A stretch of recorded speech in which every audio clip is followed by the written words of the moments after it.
এতিয়া সন্ধিয়া প্ৰায় 4টা বাজিলে আমি ঘৰৰ পৰা আহিলোঁ আৰু ওচৰতে খুব ধুনীয়া জেগা বুঢ়ীগঙ্গা তালৈ আহিলোঁ। আহি এতিয়া পানীৰ মাজত আৰু ইয়াৰ পানীটো ইমান ভাল মানে ৰিস্ক বহুত কম থাকে। খুব ধুনীয়া মানে এটা হেৰিত পানীটো বৈ যায়, এনেকুৱা সোঁত নাই।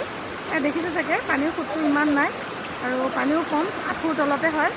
ইয়াতে আহি ইমান ভাল লাগে বুঢ়ীগঙ্গা প্লেচটোৰ নাম খুব ধুনীয়া। আপোনালোক আহিব, এইবোৰ চাওক প্লেচটো ইমান ধুনীয়া দেখিছে পানীটো আৰু গোটেইখন সেউজীয়া একদম মানে গছ বনে ভৰপূৰ, খুব ধুনীয়া প্লেচ। ৰাস্তাও ভাল, ৰাস্তাও বেয়া নহয়, প্লেচটোও ভাল, খুব ধুনীয়া ৰাস্তা বনাই দিছে। নতুনকৈ যিসকলে নাজানে যে বুঢ়ীগঙ্গা নামৰ প্লেচ এটা আছে তেওঁলোকে চাৰ্চ কৰিলে পাব। বুঢ়ীগঙ্গা ইউটিউবত চাৰ্চ কৰিলে পাব আপোনালোকে। বুঢ়ীগঙ্গা প্লেচটো হোজাই ডিষ্ট্ৰিক্টত হয়।